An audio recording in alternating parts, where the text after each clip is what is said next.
Elles avaient à peine 17, 18 ans. Elles étaient jeunes, belles. Elles feront partie de l'organisation la plus importante de la naissance des services secrets algériens, créés par Abdelhafid Boussouf.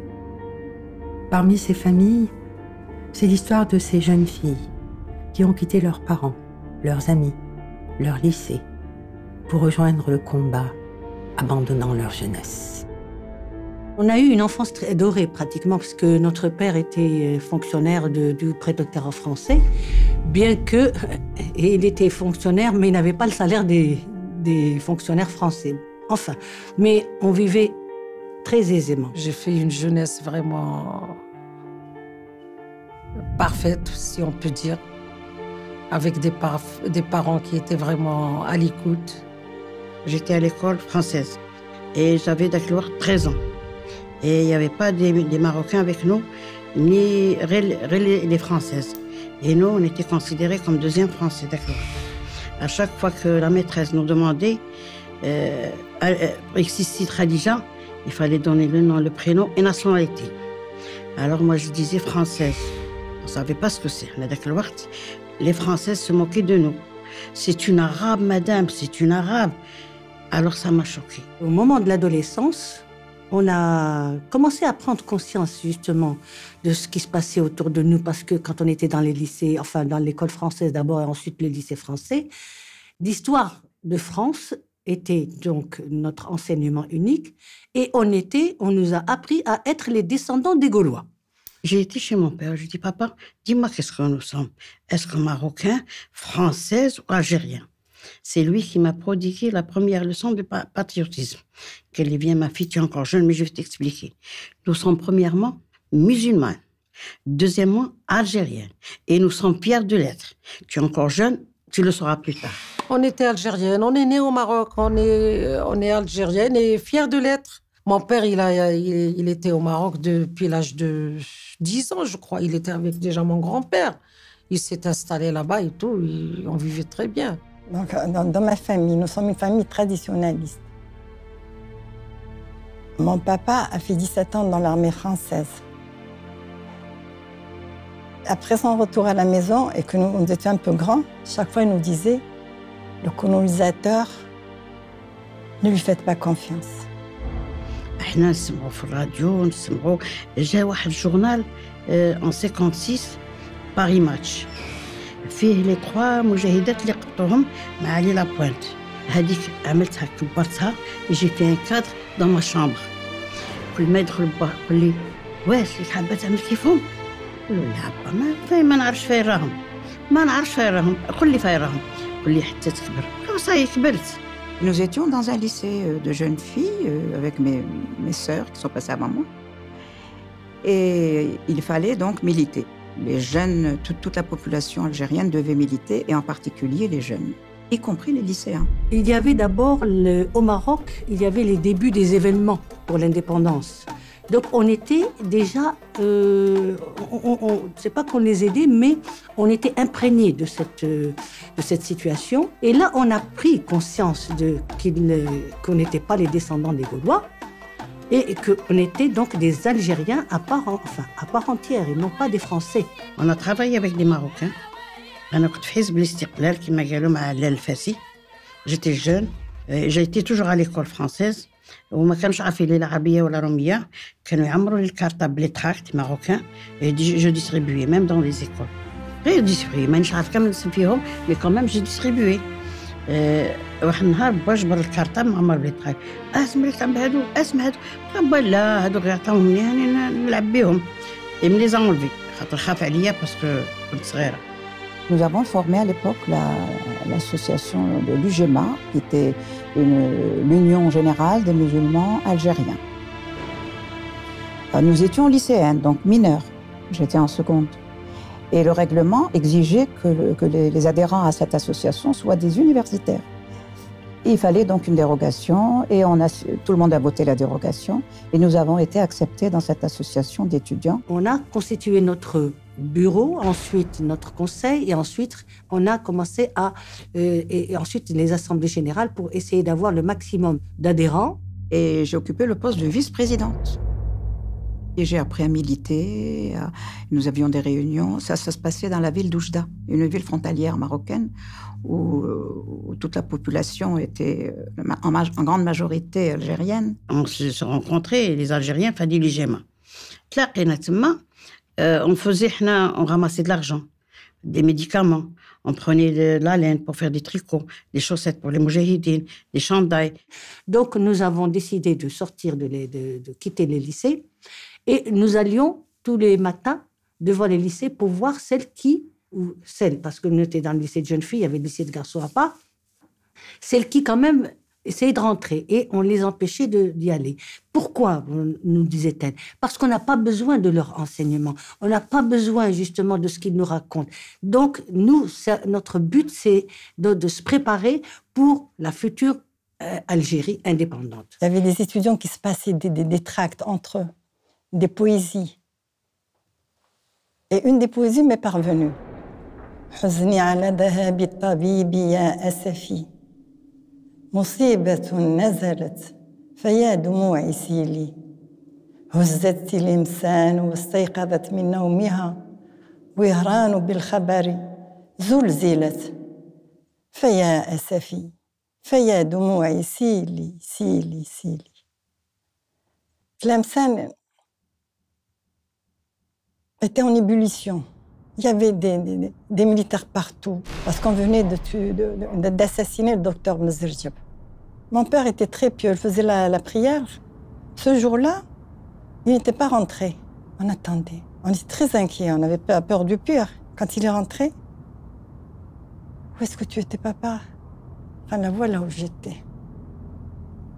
Il avait un tampon sur la main.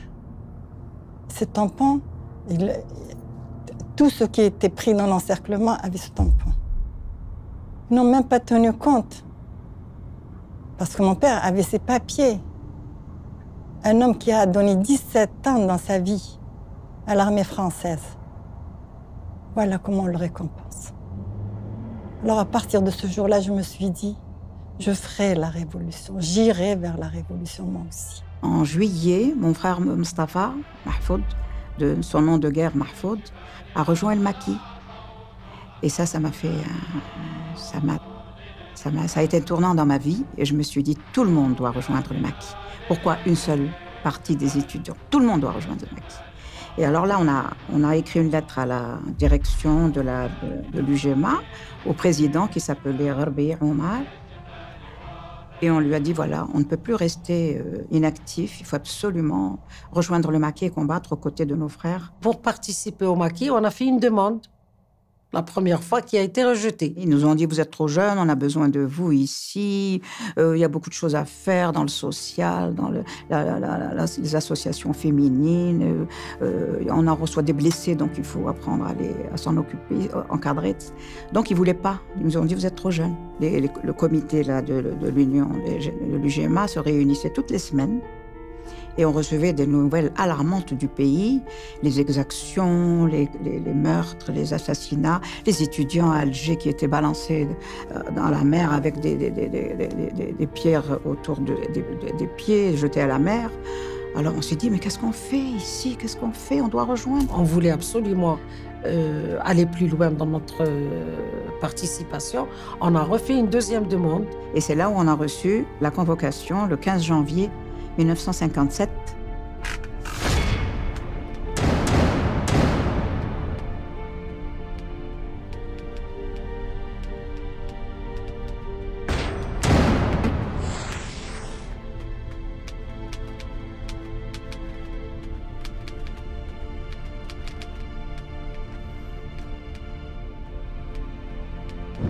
Et on ne l'a pas dit aux parents du tout, parce qu'on avait trop de respect pour nos parents. Bon, ma mère, c'est autre chose. Mais mon père, on avait trop de respect. On ne voulait pas lui dire qu'on allait au maquis parce qu'on ne connaissait pas sa réaction. Et puis, le problème, c'est qu'on était deux, moi et ma sœur. C'est ça qui nous a fait hésiter. Il aurait pu nous dire, une, elle va partir et l'autre, elle va rester. Et ce jour-là, on avait dit à ma mère, voilà, aujourd'hui, on a répétition à la médersa. Donc, on ne va pas rentrer à 8 heures, on rentrera plus tard. Et on a remis les lettres à ma sœur. On lui a dit, ces lettres, tu les donnes à mon père le soir. Quand il va se coucher, tu lui donnes la lettre. Et c'est ce qu'elle a fait, ma sœur. D'ailleurs, elle a reçu une bonne tannée de la part de ma mère parce qu'elle a fait le facteur. Mon père, il l'a bien pris parce que pour lui, c'était tout à fait normal. Mais les mamans, vous savez, c'est difficile. Voir deux filles comme ça partir, c'était trop. C'est un peu trop. Je suis rentrée sur la pointe des pieds. J'ai été dans ma chambre. J'ai pris un sac de sport, parce qu'on faisait du tennis aussi, à Oujda. J'ai enlevé les raquettes de tennis. J'ai pris mon sac de sport. J'ai mis le nécessaire, parce qu'on avait tout préparé, la brosse à dents et tout. Je suis ressortie sur la pointe des pieds. Et ma mère qui m'interpelle. Où tu vas comme ça? Tu prends pas ton café? J'ai dit non, on a une répétition à la médersa, on nous attend. C'est très urgent, on doit rentrer plus tard. Et je suis descendue les escaliers en courant. احنا كنا انا وشلالي ماشي يمينة خوتها النوجة الله يرحمها. On était des bonnes copines. On faisait du tennis. جينا من التنس انا وياها. هي فاتت عندنا في الدار قالت لي بون سو رونكونتر. قلت لها روح وي. هي مشات لدارهم وانا قعدت في دارنا.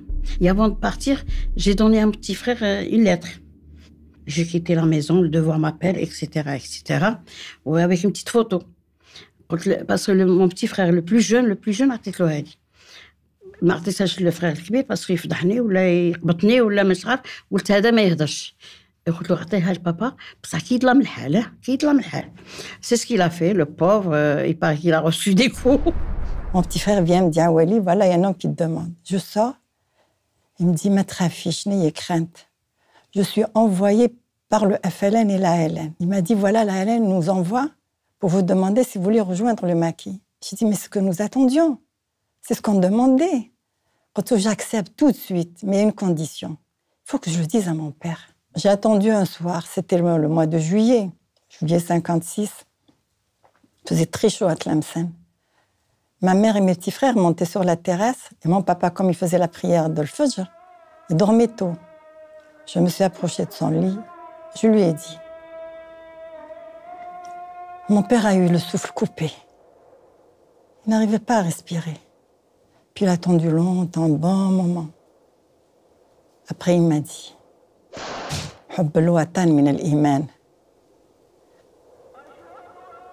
l'amour de la patrie est un acte de foi. Je ne peux pas t'empêcher, ma fille, de faire ton devoir. Mais ne le dis à personne, même pas à ta mère.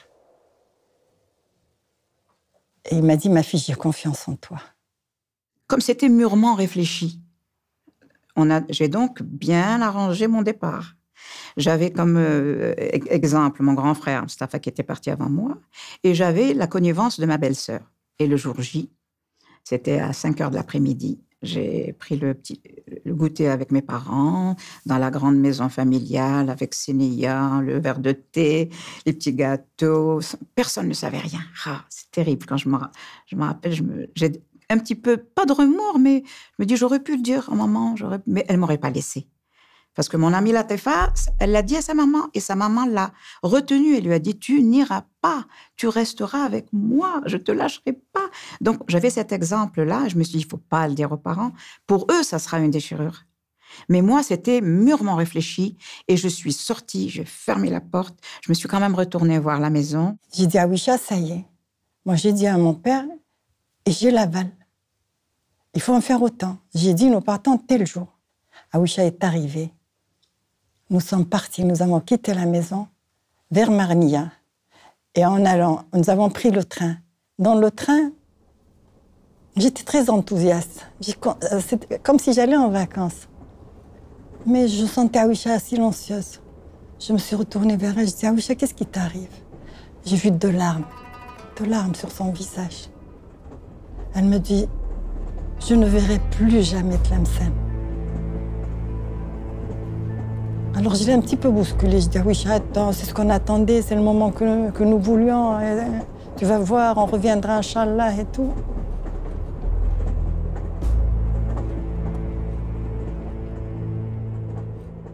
On s'est retrouvés dans la maison de Omar Gharbi, 10 garçons et 8 filles. Les filles, on se connaissait un peu, mais les frères qui étaient là-bas, on les connaissait de vue. Personne ne savait qui allait venir et par quel biais. Non, on se connaissait parce qu'on était tous d'Oujda. Sauf Awali ou Had Slimane. Parce que ils venaient de Tlemcen ou d'Alger. Aouisha Had Slimane et moi-même nous envoyaient emmener à Oujda. Et c'est là que nous avons rencontré tous les camarades, les frères et sœurs que nous avons vus par la suite. J'en connaissais quelques-uns, ceux qui étaient dans le bureau. Mais il y en a d'autres qui sont venus. D'abord, la surprise, c'était de nous voir parce que c'est comme c'était tellement bien cloisonné, de se retrouver avec des camarades de lycée qui étaient au lycée à côté, voisins du lycée de jeunes filles, et nous. Donc, tiens, tu es là, toi aussi, tu as été convoqué, toi aussi, tiens. Ben oui, quand on est rentré chez Omar Gharbi, c'était Omar Gharbi, qui nous a reçus lui-même. Il nous a dit, voilà, vous êtes maintenant prête pour regagner la révolution. À 9h du soir, le chef va venir pour vous voir et vous interroger. Et nous, on attendait ce chef, qui est le chef, qui est le chef. Pour nous, c'était le grand point d'interrogation. Nous ne savions pas qui il était. Tout Oujda le savait, que c'était Simbrouk, mais c'était l'homme invisible. Personne ne le connaissait physiquement. Il y avait 2 messieurs, il y en avait 3 même, 3 messieurs, un au milieu, ses 2 adjoints, avec une grenade posée sur la table. Il s'est présenté, il a dit, je m'appelle Mabrouk. Tout le monde connaissait Simbrouk de renom. C'est un grand homme, c'est un grand militant, c'est un grand baroudeur, c'est tout. Eh bien, nous, on l'a vu en chair et en os le 15 janvier 1957, exactement. Et il nous a fait subir un interrogatoire, mais alors qu'on n'oubliera jamais. Plus tard, on a appris qu'il a fait ça avec tous les autres jeunes qui avaient été enrôlés, tous. Et il nous a fait passer un par un, filles et garçons. Alors que je suis... j'ai 2 frères, 6 frères. Le Benat, je suis la seule. Ah bon, Khalid, ma béouche, parce que déjà, tu es blonde, mais... Tu as l'âge. Parce qu'on ne savait pas qu'il était colonel ou la commandant ou la walou. عامل هذا هنا. قال لي باسكو كاين النو كاين الشتا كاين الرعد كاين هذا. قلت له ليه انت ما جاك والو؟ انا ما عرفت لا سفله. قلت له ليه انت alors il a fait ça بدا يضحك. دور وجهه هكذا بدا يتبسم. قلت له علاه انت ما جاك والو؟ انت مجاهد لا. قال لي bon, هيا روح اعطيوها لا توني لا جات قدها صح. Ils nous ont brossé un tableau tellement noir du maquis avec ce qu'on va avoir comme les poux, les jours, la tâche, dormir à même le sol. Et puis on marchait longtemps, ne pas se fatiguer. Eh bien, on a dit oui. Vous allez avoir faim, vous allez avoir des poux, vous allez risquer d'être arrêté par l'armée française, voilà ce qu'ils vont vous faire. Est-ce que vous êtes toujours d'accord? Oui, on est d'accord. Donc, ils voulaient un engagement volontaire, parce que les Djounoud étaient pris volontairement. On n'obligeait personne à rejoindre la LN. Quand mon tour est venu, je suis rentrée. Boussouf était là, assis, avec son regard et son allure-là, il nous dominait. Vraiment, Il nous impressionnait, c'était vraiment le mot, vraiment. Il commençait à poser des questions. Et nous, on disait oui. Est-ce que vous êtes capable de ne pas manger pendant 3-4 jours? Oui. Vous marchez des heures entières? Oui. Et vous marchez de nuit? Oui. On a répété que des oui, oui, oui, oui, on est prête, on est prête. Et ensuite, à la fin, alors, ça, comment? Ben oui, oui, oui, bien sûr, j'ai dit. Je suis là justement pour combattre, etc. C'est-à-dire que vraiment, ils ont mesuré le degré justement de l'engagement. Bref. C'est Boussouf lui-même qui nous prodiguait ce stage, ça a été notre professeur. Pour nous, on trouvait normal parce qu'on venait de l'école, on venait du lycée. Pour nous, c'est la suite des études dans la vie. Il avait de grosses lunettes très impressionnantes et puis vraiment, on avait peur. Hein. Quoique c'était quelqu'un de très juste, mais on avait peur. C'est-à-dire, il y avait beaucoup de respect, bien sûr, pour lui.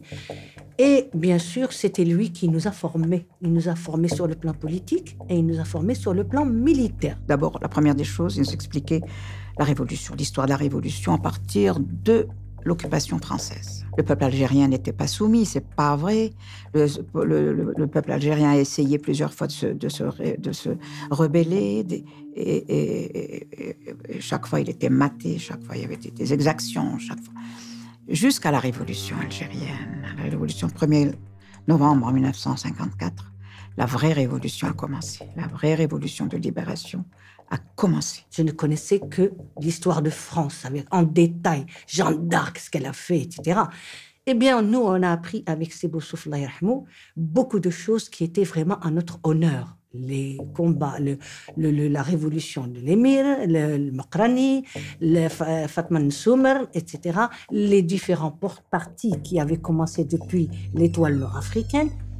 Tout ça, bien sûr, on l'a appris et on buvait ces paroles. Puis on avait des moments où il fallait lire, faire des lectures et faire une synthèse du bouquin qu'on lisait et venir le lire à nos camarades.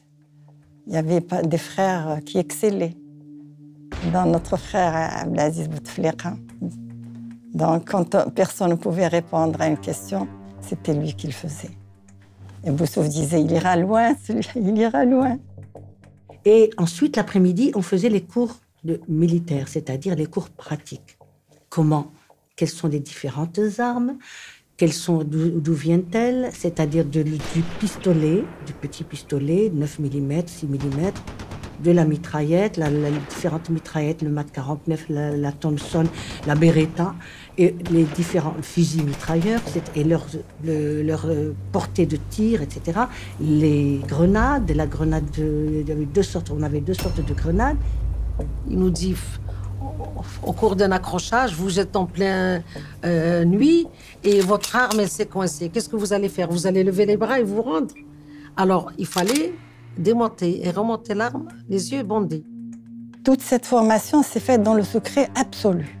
Il n'y avait que Sidi Boussouf et les gens qui étaient à la maison. Le jour de l'examen, il a fait venir tout le PC.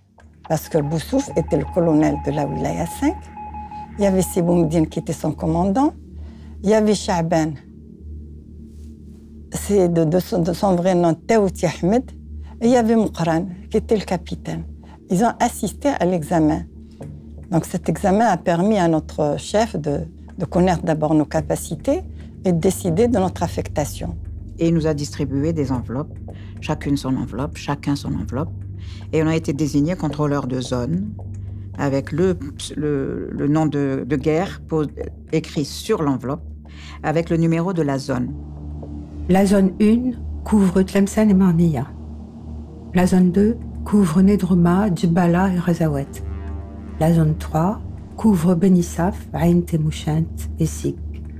La zone 4 couvre Mesralem, Relizane jusqu'à Chlef. La zone 5 couvre Sidi Belabès et les environs. La zone 6 couvre Mascara, Saïda et les environs. La zone 8 couvre le sud oranais et les hauts plateaux, ainsi que le nord et le sud du Sahara.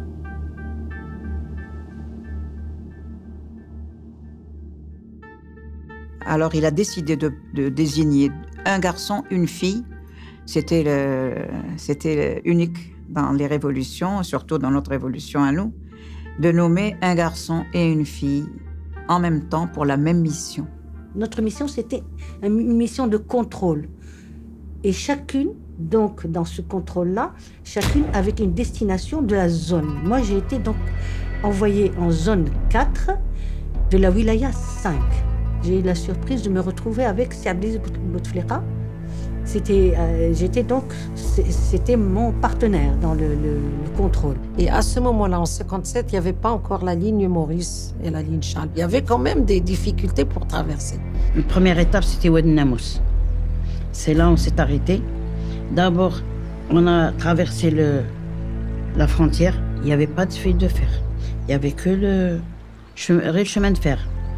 كي وصلنا حبسنا شويه عيط لي انا لطفي قال لي فاضله جيت تشوف قال لي ها المغرب ها الجزائر انا سون لو فير اكسبري هبطت وبست الارض تاع الجزائر قال لي سي با المومون دا بريير قلت له مانيش نصلي يعني بوس ايوا قال لي راه ما عندك تبوس الطريق طويله وبوس الله يرحمه. Nous avons traversé la frontière par le nord. Je me rappelle très bien, c'était dans on nous a donné un barda de balles qu'on avait mis sur le dos, plus nos armes, parce qu'il fallait aussi en profiter avec un groupe de Junouds pour traverser la frontière et en même temps emmener des munitions avec nous pour armer justement les Junouds à l'intérieur. On nous disait de garder toujours l'œil sur celui qui est devant nous. Et puis de temps en temps, il y avait... On perdait parce que ou bien il y en avait qui marchaient plus vite, il y en a qui marchaient un peu plus lentement. Ces jeunes gens, c'était de nouvelles recrues, il y avait des blessés qui se faisaient soigner et qui retournaient. C'était lourd ce qu'ils portaient. Donc à un moment donné, il y avait une coupure. Il y avait des gens qui n'arrivaient plus à suivre. Et là, on disait le khetskata. Et notre commandant de bataillon, il est arrivé à l'endroit où il y avait cette coupure pour essayer, pour les pousser à avancer. Il trouve un Djoundi par terre. Il n'arrivait plus, il dit « j'arrive plus ». Qu'est-ce qu'il nous dit? Qu'est-ce qu'il a dit au Djounoud? C'est ça les instructions. Naturellement, les Djounous sont précipités, chacun a pris une arme, la musette ils seront partagés et puis on a continué. On arrive le matin très très tôt, je me rappelle. Eh ben, j'ai eu la surprise de me retrouver dans le fief de notre famille qui est Msirda. Et je me suis tue parce que Sibossouf nous a dit « Voici votre nom de maquis, vous oubliez votre race, vous oubliez votre origine, vous oubliez d'où vous venez, vous vous appelez, tu t'appelles l'Arm, et puis c'est Bouteflika, c'est Abdelkader, et c'est tout. » Donc, je ne suis pas une Miri.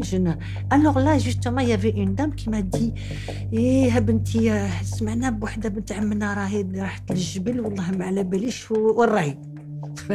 Je lui dis si tu savais que c'était moi. احنا لا زون 8 اللي خرجنا للوالا.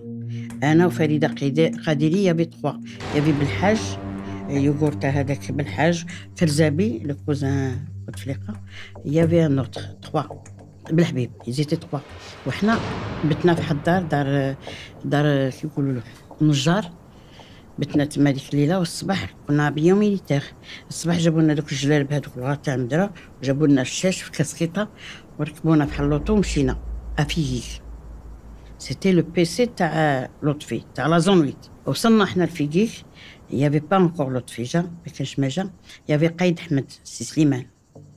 Il nous a reçus, سلم علينا جيتو غايا الحمد لله قال لنا on vous attendait. هي هذا المركز il nous a expliqué un peu l'emploi du temps تاع المركز هذاك. قال لنا كاين واحد خواتاتها هما هنا يافي نضرة هذه سي انفيرمير تاع لا زون 8 يافي وحده سميه وحده خديجه جا سي لطفي vous allez être avec moi. فرحنا احنا كونيسي با فرحنا قعدنا معاه بقينا نفطروا حنا معاه لي زانفيرمير وحدهم حنا عيطوا لي كونترولوز تالمون كي نوزا ترو شويه كما قال حتى بقينا نحشموا. هي جات هذيك الانفيرمير ودمرجي الله يرحمه دمرجي حتى هو مات شهيد قبل خاطر تقصينا عليه ما خرجش معنا. علمنا كلكو pour faire des piqûres. Quelques séances des vaccins, parce qu'on a fait des vaccins pour nous. أنا عملت هذيك فريدة وهي عملت لي وعملنا للمجاهدين اللي خرجوا معنا. Il y avait d'autres vaccins à faire pour les mujahideen. Nous étions des contrôleurs envoyés par le commandement de la wilaya pour effectuer un contrôle complet sur la situation de la zone à laquelle nous avons été affectés, avec la collaboration du capitaine de zone et des responsables locaux. Alors, on était chargés de contrôler d'abord les instructions de la SOMAM, chargés de contrôler les unités de l'armée, l'armement, l'hygiène, s'ils n'avaient pas besoin de médicaments. C'est-à-dire, on était les yeux et les oreilles du commandement général. Ceci était donc notre mission à l'intérieur du pays, puisque à ce moment-là, le téléphone n'existait pas. Enfin, entre nous, c'était pas possible, c'était nous les téléphones. Qu'est-ce qu'il fallait faire? C'est-à-dire voir un peu l'état au Maquis, l'état des civils et des militaires, le moral, l'équipement, l'état de santé, c'est-à-dire même sur la situation sociale. Donc il fallait donner le maximum de renseignements pour voir qu'est-ce qu'il fallait donc faire après. Est-ce que l'organisation fonctionnait bien? S'il n'y en avait pas, il fallait donc la réorganiser ou l'organiser. Ça, ils ne savaient rien. كانوا يعبدوا les marabouts هادو. كانوا هما عندهم les marabouts ما يعرفوش الجبهة لا الجيش يا بني liaison ni rien. C'est nous qu'on a organisé كامل دوك les douars. On faisait des réunions هو الرجال وحنا النساء. Pour leur expliquer qu'est-ce que c'est la révolution, qu'est-ce que c'est ذاك الوقت كان مؤتمرت على صومال, qu'est-ce que c'est le gouvernement اللي راحنا ماشي نعملوها, كيفاش غادي يوليو بلو طار الخيام, كيفاش يكون عندهم كما قال ديار وماء وهذاك الشيء, وقلنا لهم ما خصكمش تلعبوا براسكم وما تتبعوش هذوك, بس هذاك الوقت يا دي ميساليس لي بلينونيس, ما تتبعوش هاد الناس راهم يقولوا لكم هكذا وهكذا. عاد بداو يفهموا كاسكو سي المجاهدين والثوره. Et nous, les femmes spécialement, on était chargés d'installer une organisation féminine dans chaque douar. On a essayé de les organiser, d'expliquer qu'est-ce que c'est que la révolution et ensuite qu'est-ce qu'elles allaient avoir à l'indépendance, qu'elles allaient avoir une meilleure vie, etc. Que c'était vraiment une vie de misère. Les habitations, le mal, me faisait des kilomètres pour aller chercher l'eau. Ils ne savaient même pas que dans les villes, que les Français, dont bénéficiaient les Français, donc il faut travailler, il faut batailler, il faut... Oui, bon bref, enfin, les facilités justement de la vie des Français par rapport à eux. Ma formation en paramédical m'a beaucoup servi. Parce que là, il y avait certaines familles, surtout les gens qui étaient un peu aisés, hésitaient à rejoindre l'ALN. Vous savez, quand je me présente, je frappe à la porte. Ils entendent une voix de femme. Et puis je leur dis, je suis Djoundia. Les portes s'ouvraient. Et je rentrais, j'expliquais que moi aussi, je venais d'une famille respectable, que ma famille ne m'a pas lâchée comme ça. Mais c'est mon devoir, qu'il fallait libérer ce pays. Nous étions colonisés. Et ça m'a permis aussi de me rapprocher davantage des Djounoud. Ils me faisaient des confidences. Je savais ce qu'ils pensaient, surtout ce qu'ils pensaient de la révolution. S'ils avaient un bon moral. Et voir aussi si les Djounoud, la relation qui existait avec la population. Parce que la population, c'était notre soutien. Ce sont eux qui nous donnaient à manger. Ce sont eux qui participaient avec nous dans les actions de sabotage.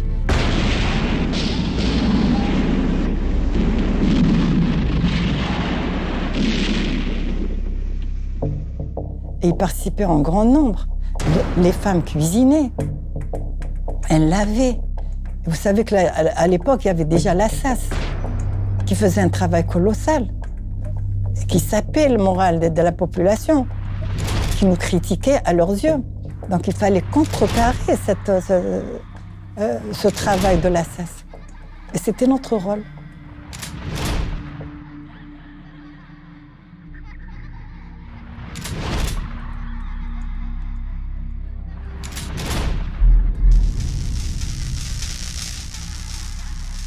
Je revenais un jour de mission.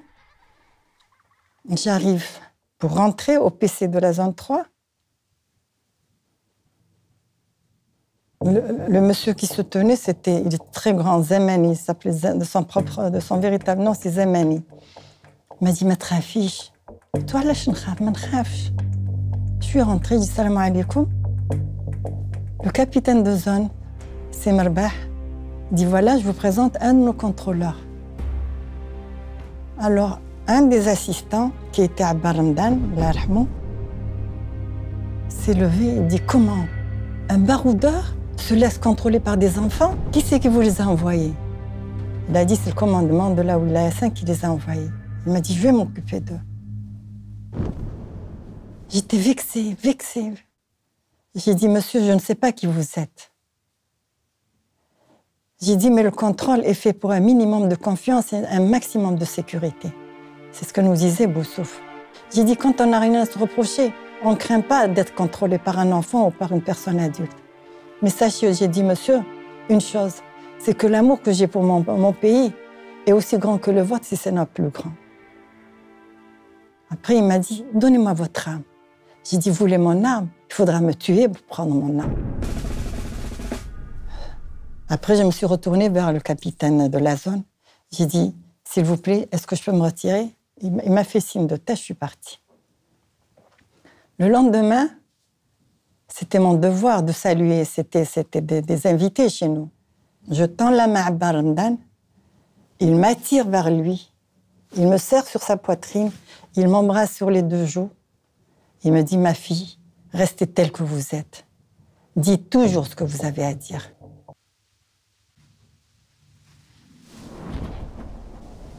Dans ma mission, je devais rentrer à Tlemcen pour enquêter sur l'existence du MNA, qui était un parti qui était un peu récalcitrant puisqu'il avait tardé à rejoindre le FLN. Donc il fallait que tous les partis qui étaient à droite à gauche devaient tous rejoindre le FLN, le parti central, le parti unique, pour renforcer la révolution. Donc il fallait faire l'enquête. Ça rentrait dans notre travail de contrôle. Et je suis rentrée à Tlemcen donc. Et pourtant, je suis native de Tlemcen. Et il fallait pas dire que j'étais de Tlemcen. Ça me brûlait la langue. Il fallait pas, parce que Boussouf était intraitable. Vous êtes tous des Algériens. Il faut combattre le régionalisme.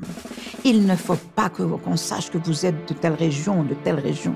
Et moi, mon accent de Tlemcen, je l'ai effacé au maquis. هي وخنا عبد الرحمن تاهي انا تري كونت اكروشاج داك الكروشاج هما اللي ريستي هما 4 جور كي خرجنا من الكروشاج حنا خرجنا البنات خرجنا من بعد تفرقنا انا والبنات انا توضرت برا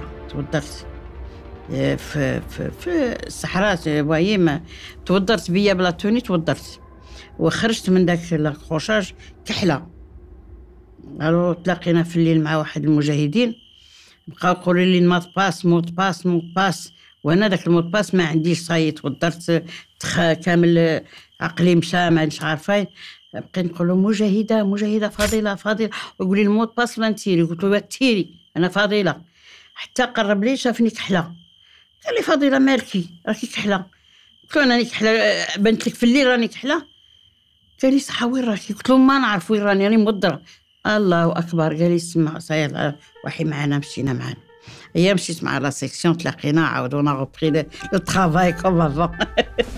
On nous a dit, bon, on va traverser une région où il y avait un traître qui a fait énormément de mal. L'adjoint du capitaine, il a dit, bon, aujourd'hui, on va en finir avec ce traître-là, parce que comme ça, on va s'en débarrasser. Et ils ont décidé, donc, ils ont fait un petit travail. Là, toi, tu seras là, c'est à tel endroit. Donc, et toi, jamais j'ai appris les techniques de la guerre, de la guérilla. J'ai appris à manipuler une arme, j'ai appris à tirer. Il n'en est pas question, je suis avec vous. Si je dois mourir, je mourrai. On arrive. Donc, il était avec moi quelqu'un, c'était le sous-lieutenant. Il frappe à la porte. Oui, je compte. Alors il a dit فلان وي انا هو قال له تقدر تخرج نحتاجك وي قال له واش نلبس السبردينه ولا الصباط ça c'était un mot de passe Qu'est-ce qu'il lui dit? معليش لبس لها أي حاجة ودخرج عرفها. Donc il a mis un temps pour sortir. Il ouvre, il avait l'arme sur nous. Et moi, je me suis retrouvée en face de lui, face à face. J'ai tiré la première. Tac, 2 coups. Et ensuite, silence. Il n'y avait plus personne. Où est-ce qu'ils sont? Je me suis cachée. Enfin, j'ai vu des moutons à côté. Là, je me suis cachée entre les moutons. Puis 10, 15 minutes, même pas, 5-10 minutes après, il y avait quelqu'un qui a tapé là sur mon épaule. Alors il m'a pris et alors là il m'a pris par la main et on a commencé à courir. Alors qu'est-ce qu'on dit là? Quand on dit que la peur donne des ailes aux pieds, eh ben je l'ai ressenti. On ne courait pas, on volait. J'arrive, je ne sais pas comment je suis arrivée. J'entendais, il y a un petit... Je commençais un petit peu à ouvrir les yeux. Une dame habillée tout en blanc. J'ai dit, ça y est, je suis au paradis. Et elle m'embrassait.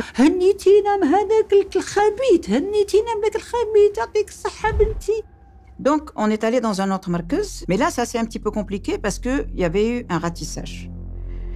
Il y avait eu un ratissage. Et donc, les hommes étaient cachés dans les caches souterraines. Et moi, j'étais avec les femmes. Et c'est là où j'avais ma tenue bédouine. On est resté dans ce douar, on est resté 15 jours. Parce que c'était dangereux. On ne pouvait pas bouger. Les frères sont restés 15 jours en dessous, dans la cage souterraine. Et je vous dis, c'est très difficile de rester. Il manquait d'air et il fallait les nourrir, il fallait emmener les alimenter. C'était très risqué parce qu'il y avait des gens qui surveillaient la région. Ils avaient peut-être suivi nos pas, ils avaient peut-être quelqu'un qui a donné des renseignements. Donc c'était vraiment difficile. Et j'ai assisté à l'arrivée d'un hélicoptère avec des parachutistes qui ont voulu ratisser donc tous les villages qui étaient là.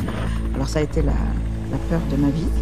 Je ne voulais pas être attrapée vivante, parce qu'on avait des consignes. Il n'est pas question qu'on vous arrête vivante. Il faut absolument... on nous a donné même du cyanure, on nous a dit qu'il fallait déchirer tous les documents, il fallait les avaler même.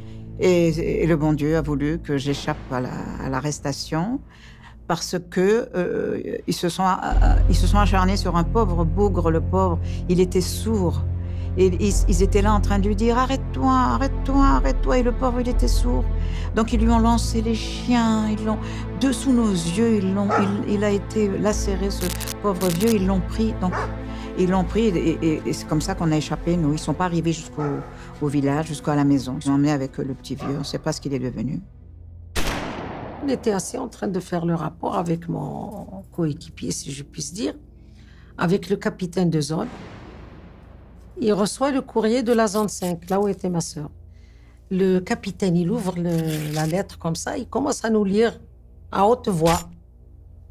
Il nous dit, voilà, ça c'est un message du capitaine Farraj. Oh, le pauvre, il lui est arrivé quelque chose. Il y a 3 jours, il y a eu un accrochage à tel endroit. Il a perdu 5 de ses genoux avec la glorieuse Ranouja qui est morte aussi. Je peux pas vous dire... sur le coup, je ne peux même pas décrire qu'est-ce que j'ai ressenti. Et j'ai dit, tiens, si moi aussi je mourrais, parce qu'ils nous ont raconté comment elle est morte. Elle est morte d'une façon... D'ailleurs, même les soldats ennemis, ils étaient étonnés. Ils ont tenu tête, elle, avec les 16 genoux qui étaient avec elle, ils ont tenu tête de 7h du matin à 2h. Il a fallu faire l'intervention de l'aviation pour les anéantir.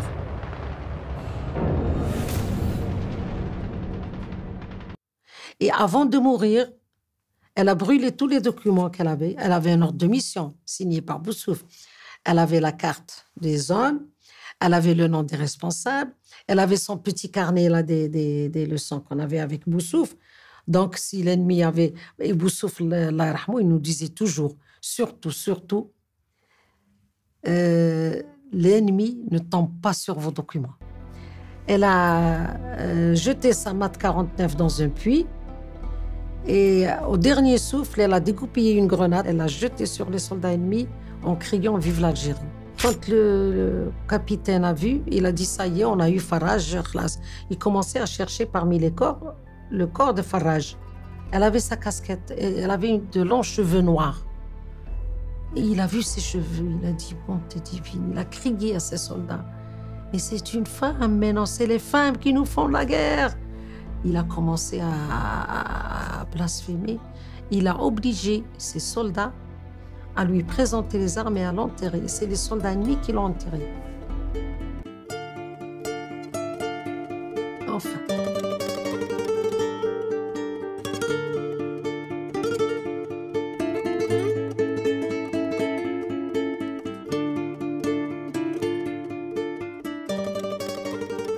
Une fois que notre mission terminée, le commandement nous a rappelés. On a pris nos rapports, on a vu tous les renseignements et on est rentré. Donc notre rentrée s'est faite avec beaucoup de difficultés. Surtout, on a traversé le barrage. On a traversé. Alors pour la traversée du barrage, ils amenaient une équipe qui coupait, qui isolait les fils électriques. Et l'un passe. Et un autre derrière lui. Là où il enlevait son pied, il fallait qu'on mette le nôtre. Alors, ce passage-là, je disais à chaque moment, je vais sauter, je vais sauter, je vais sauter. Et je n'ai pas sauté puisque je suis là. Donc, arrivé à Oujda, on a été reçus par M. Al-Hafid Boussouf. C'est là où nous avons appris que c'était Boussouf, que c'était le colonel. Alors, il me dit, vous êtes encore vivant? Ils nous ont dit, voilà, il y a une nouvelle mission qui commence pour vous. C'est là, on a rejoint le service de renseignement et liaison, qui est le service où il fallait le précurseur du MALG. C'est le service qui après lui, est devenu MALG, le ministère de l'Armement et des Liaisons Générales. Donc on était affectés à ce service-là. Et notre fonction, c'était exploitation des PV d'écoute.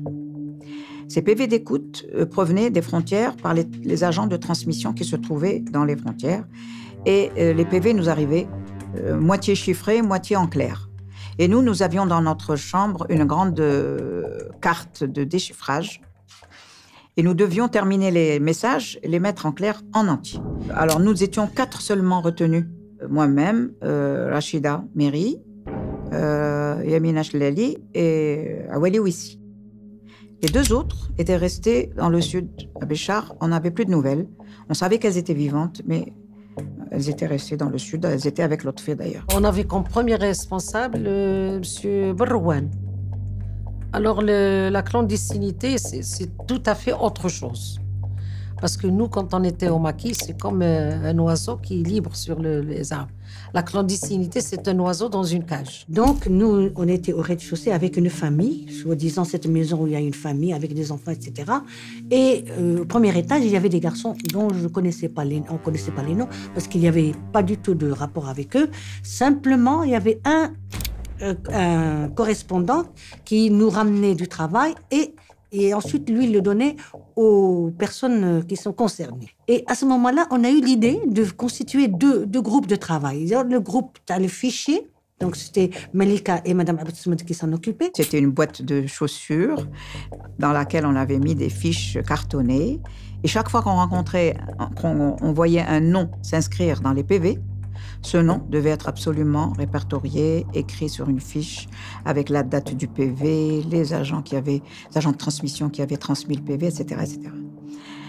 Et en même temps, nous devions lire correctement les messages et signaler chaque fois qu'il y avait des informations importantes concernant, exemple, des actions de l'ennemi qui allaient être faites dans telle ou telle région d'Algérie. Parce que ça couvrait toute l'Algérie, pas uniquement la wilaya 5. Et quand on signalait ces renseignements-là, les responsables de la wilaya, dont le colonel, à l'époque, il y avait Boumdine qui était devenu colonel, et après lui, c'était l'autre fille qui était devenue colonel de la wilaya 5. Donc, ils accouraient au PC, à l'endroit où on était, nous, pour avoir connaissance de tous ces renseignements. Et alors là, à ce moment-là, ils rédigeaient des télégrammes qu'on devait nous remettre en chiffres et redonner aux agents des transmissions qui devaient renvoyer ces messages avec des instructions, bien sûr, données par la direction de la wilaya 5. Et il fallait donc lire à travers les lignes.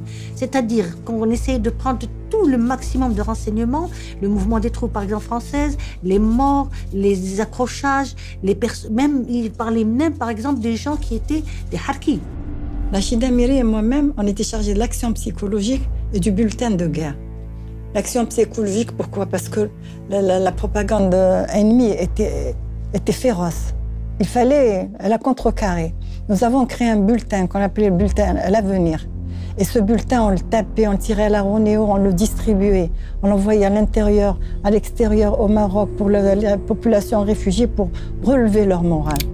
On le faisait à partir de l'écoute française et des frères des transmissions qui étaient à l'intérieur du pays. Et les frères faisaient autre chose. Ils sont arrivés à positionner, à savoir exactement où se trouvaient les différentes unités françaises, un peu partout sur toute la wilaya. Au début, ils écoutaient que la gendarmerie. Boussouf a dit, est-ce qu'on ne peut pas écouter les autres services? Ils lui ont dit, oui, mais il nous faut tel matériel. Boussouf a fait le nécessaire. Grâce à Messoud Zakkar, il lui a fait venir les postes dont on avait besoin. Et c'est ainsi que Saddar Snoussi a installé des centres d'écoute à Oujda et à Fidik, et on écoutait tout.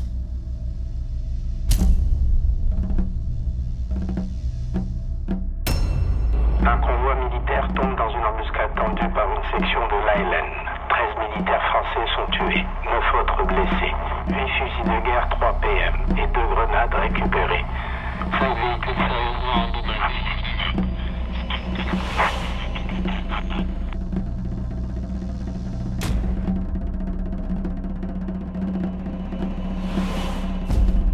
À 25 km au nord-est de ce centre, un ancien combattant servant de mouchard au chef de SAS est enlevé par un commando ALN. Après jugement par un tribunal militaire de l'ALN, il est condamné à mort pour collaboration avec l'ennemi et exécuté.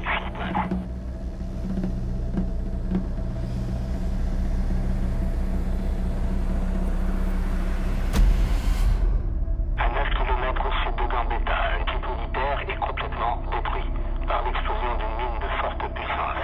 Les occupants, un officier et 3 militaires sont carbonisés. Et ça, pour nous, c'était passionnant parce qu'on participait, tout en étant dans les services, on participait à la révolution. On savait ce qui se passait dans toutes les régions de l'Algérie. La création des SAS. L'ennemi voulait avoir la population en les attirant avec des dons pour amadouer le peuple. On lui donne de la nourriture, on lui donne des chewing-gums, des bonbons. Donc il fallait signaler tout ça pour que nos moudjahidines soient vigilants et sachent ce qui se passe dans chaque région du pays. جانا الرواعي للدار ولا ونايتي خاطر تجمعونا في واحد الدار. الرواعي باريكو حاج باريكو قالنا ودي بوصوف ما راش هنا pour vous recevoir بصح il m'a demandé de nous rendre là les armes تاعكم سلاحكم وعطيونا لي رابور. قلت له زعما قال لي هذا سي دي سور غادي يوصلوا. On n'avait pas confiance, on n'a pas donné les rapports تاعنا ولا les سلاح تاعنا jusqu'à arriver à وجدة. جا ادى السلاح وداك الشيء يعاود جانا في الليل وصلنا لديارنا. جاب لنا un petit papier هكذا فيه permission de détente et de repos. alors مشيت للدار كي دخلت باسكو انا حسبوني مت. même دارنا حسبوني مت. d'ailleurs même mon trousseau ils l'ont distribué بعمل الجنازه وصاي سي تيرميني. عاود عيطوا لي صيفطوا لي ثاني الرواعي جا عند با قال له ودي بنتك احتاجيناها. مشيت لهذه نقولها لاباس تاع بمهيدي حنا عندنا سيتي وجده يابي هذا عبد الغني يابي اللي كانوا معنا في لاويتيام قالوا لي ودي احتاجيناك باسكو تاع الدبلوم دو سينو داكتيلو وخصنا وحده اللي تعملنا المخابرات.